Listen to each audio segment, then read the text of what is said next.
Om Namo Narayanaya. We are starting a new part in the Kama Sutra today. It is called About a Wife. This first chapter is entitled On the Manner of Living of a Virtuous Woman and of her behavior during the absence of her husband. A virtuous woman who has affection for her husband should act in conformity with his wishes as if he were a divine being, and with his consent should take upon herself the whole care of his family. She should keep the whole house well cleaned and arrange flowers of various kinds in different parts of it and make the floor smooth and polished so as to give the whole a neat and becoming appearance. She should surround the house with a garden and place ready in it all the materials required for the morning, noon, and evening sacrifices. Moreover, she should herself revere the sanctuary of the household gods, for says Gonardiya, nothing so much attracts the heart of a householder to his wife as the careful observance of the things mentioned above. Towards the parents, relations, friends, sisters, and servants of her husband, she should behave as they deserve.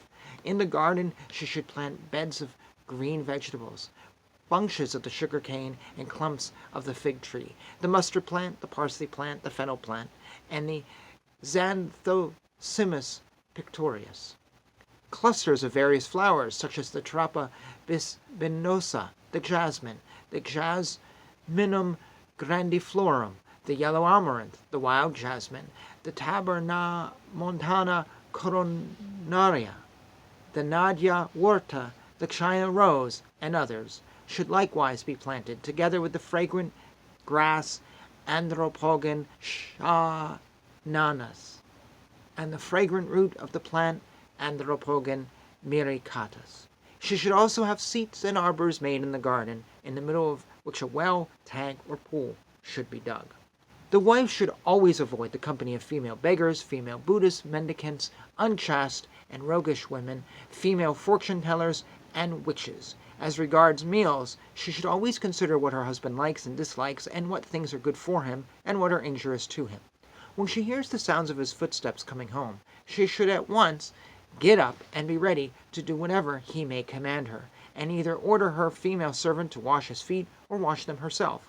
When going anywhere with her husband, she should put on her ornaments, and without his consent she should not either give or accept invitations, or attend marriages and sacrifices, or sit in the company of female friends, or visit the temple of the gods. And if she wants to engage in any kind of games or sports, she should not do it against his will.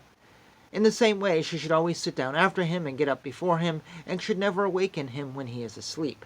The kitchen should be situated in a quiet and retired place so as not to be accessible to strangers, and should always look clean. In the event of any misconduct on the part of her husband, she should not blame him excessively, though she may be a little displeased.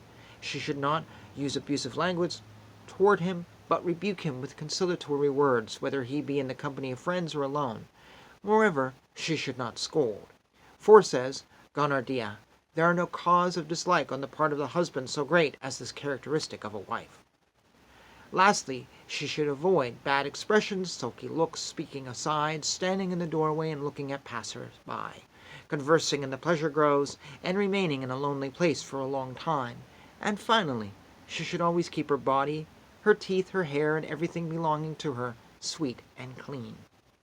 When the wife wants to approach her husband in private, her dress should consist of many ornaments, various kinds of flowers, and a cloth decorated with different colors, and some sweet-smelling ointments or unguents. But her everyday dress should be composed of a thin, close-textured cloth, a few ornaments and flowers, and a little scent, but not too much. She should also observe the fasts and vows of her husband, and when he tries to prevent her doing this, she should persuade him to let her do it. At appropriate times of the year, and when they happen to be cheap, she should buy earth, bamboos, firewood, skins, and iron pots, as well as salt and oil.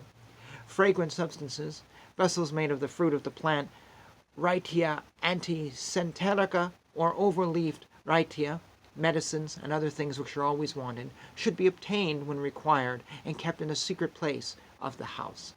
The seeds of the radish, the potato, the common beet, the Indian wormwood, the mango, the cucumber, the eggplant, the kushmanda, the pumpkin gourd, the serrana, the bignonia indica, the sandalwood, the Primna spinosa, the garlic plant, the onion, and other vegetables should be bought and sown at the proper seasons. The wife, moreover, should not tell strangers the amount of her wealth, nor the secrets which her husband has confided to her.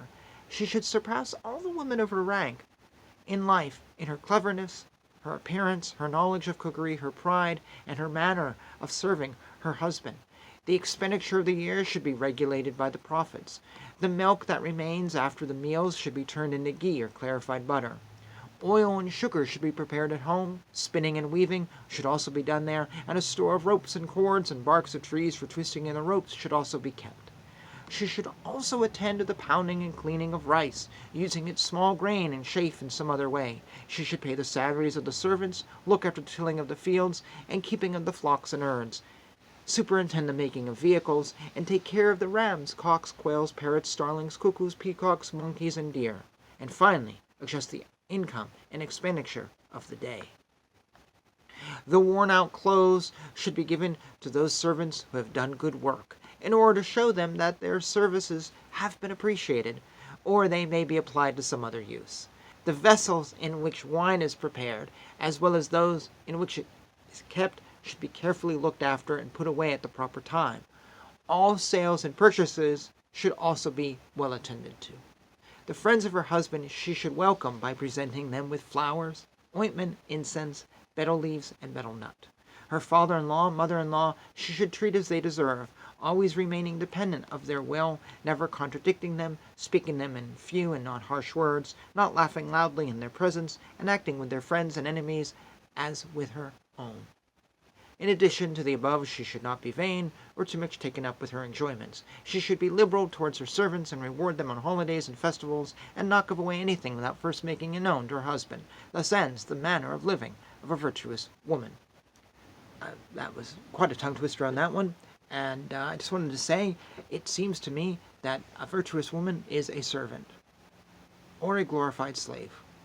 Basically, she should not do too much that she enjoys, according to one of the last sentences I read.